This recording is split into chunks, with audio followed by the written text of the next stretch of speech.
साल 2025 एक ऐसा साल जिसने दुनिया का चेहरा ही बदल दिया। तो चलिए एक नज़र डालते हैं उन बड़ी घटनाओं पर जिन्होंने इस साल को इतिहास में हमेशा के लिए दर्ज कर दिया। देखिए, ये वो साल था जिसने पावर का पूरा मैप ही बदल कर रख दिया। और इस कहानी की शुरुआत होती है, पता है कहाँ से? भारत के जबरदस्त उदय के साथ। तो सबसे पहले बात भारत की ही करते हैं। साल 2025 में देश ने दो फ्रंट्स पर मतलब दो मोर्चों पर दुनिया को हैरान कर दिया। एक तो इकोनॉमी और दूसरा स्पेस। 4.3 trillion dollars. अब ये सिर्फ एक नंबर नहीं है, ये एक बहुत बड़ा मील का पत्थर है। पर सवाल ये है कि आखिर ये आंकड़ा है किस चीज का?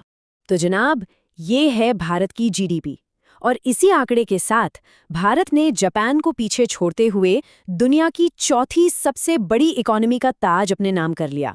मतलब ग्लोबल इकोनॉमिक पावर में एक बहुत बड़ा शिफ्ट। लेकिन भारत की उड़ान सिर्फ जमीन तक ही सीमित नहीं थी। 2025 में देश ने आसमान नहीं बल्कि अंतरिक्ष में भी अपना झंडा गाड़ दिया। और ये इतिहास रचा ग्रुप कैप्टन शुभांशु शुक्ला ने। वो बने पहले भारतीय नागरिक जो एक्सियम 4 मिशन के तहत इंटरनेशनल स्पेस स्टेशन पहुंचे और वहां उन्होंने पूरे 18 दिन बिताए। क्या कमाल की बात है। और सुनिए, ये तो बस शुरुआत थी। इसरो ने स्पैडेक्स यानी स्पेस डॉकिंग एक्सपेरिमेंट उसे भी कामयाबी से पूरा कर लिया।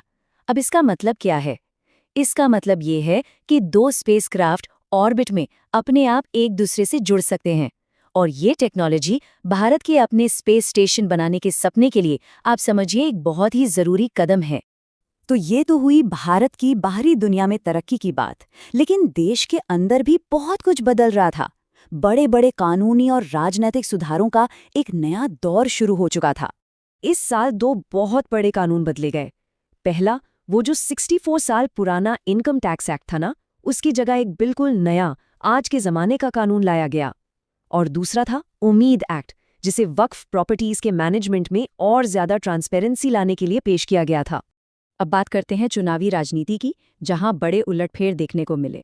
एक तरफ बिहार में एनडीए गठबंधन की जीत हुई और नीतीश कुमार ने रिकॉर्ड 10वीं बार मुख्यमंत्री पद की शपथ ली। लेकिन असली सरप्राइज तो दिल्ली में था, जहां बीजेपी ने आम आदमी पार्टी के एक दशक पुराने राज को खत्म करते हुए सत्ता में वापसी कर ली। देश के सबसे ऊंचे ओहदों पर भी नए चेहरे नजर आए।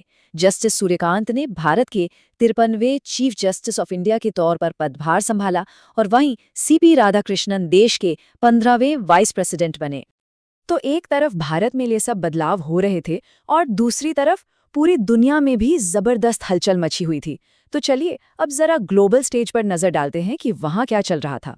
साल की शुरुआत ही एक बड़ी खबर से हुई। जनवरी में डोनाल्ड ट्रंप ने अमेरिका के प्रेसिडेंट के तौर पर अपना दूसरा नॉन कंसेक्यूटिव टर्म शुरू किया। वहीं मिडिल ईस्ट में तनाव बढ़ता गया, जहां ईरान और इजराइल के बीच सीधा मिलिट्री टकराव देखने को मिला। और फिर साल के आखिर में अक्टूबर में गाजा में एक अहम सीज फायर हुआ। अब इन सब राजनीतिक तनावों से हटकर दुनिया के सबसे बड़े धार्मिक संस्थानों में से एक यानी कैथोलिक चर्च में एक ऐसा बदलाव हुआ जो इतिहास में पहली बार हो रहा था। कार्डिनल रॉबर्ट फ्रांसिस प्रिवोस्ट को पोप लियो 14 चुना गया। और ये लम्हा ऐतिहासिक इसलिए था क्योंकि वो कैथोलिक चर्च को लीड करने वाले पहले अमेरिकी थे। जी हाँ, पहले अमेरिकी। और अब बात करते हैं एक ऐसी चीज की जो बिल्कुल साइंस फिक्शन जैसी लगती है। अल्बानिया में डिएला नाम की एक एआई को दुनिया की पहली एआई कैबिनेट मिनिस्टर बना दिया गया। उसका काम था डिजिटल गवर्नेंस और सरकारी खरीद फरोख्त को मैनेज करना। क्या ये भविष्य की सरकारों की पहली झलक थी? सोचने वाली बात है। तो 2025 सिर्फ राजनीति, इकोनॉमी और टेक्नोलॉजी का साल नहीं था, ये जीत और जश्न का भी साल था, और खास तौर पर भारत के लिए। तो चलिए अब बात करते हैं स्पोर्ट्स और सिनेमा की।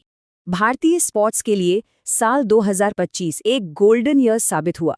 मैदान पर एक के बाद एक कई ऐसी जीतें मिली जो हमेशा याद रखी जाएंगी। क्रिकेट फैंस के लिए तो ये साल वाकई किसी सपने के सच होने जैसा था। पहले हमारी मेंस टीम ने आईसीसी चैंपियंस ट्रॉफी जीती और फिर हमारी विमेंस टीम ने अपना पहला वर्ल्ड कप जीतकर इतिहास रच दिया। मतलब डबल खुशी, पूरे देश के लिए जश्न का मौका था। क्रिकेट के मैदान से हटकर अब बात करते हैं 64 खानों की बिसात की, जहां एक नई भारतीय क्वीन ने दुनिया पर राज किया। नाम है दिव्या देशमुख। उन्होंने फीडे विमेंस वर्ल्ड कप जीतकर शतरंज में भी भारत का झंडा बुलंद किया और वो ये खिताब जीतने वाली पहली भारतीय महिला बनी। सही मायनों में 2025 भारतीय महिला खिलाड़ियों के लिए एक लैंडमार्क ईयर था। अब बात करते हैं बड़े पर्दे की। 71वें नेशनल फिल्म अवार्ड्स में भी धूम मची। बेस्ट एक्टर का अवार्ड शेयर किया शाहरुख खान ने जवान के लिए और विक्रांत मैसी ने 12th फेल के लिए।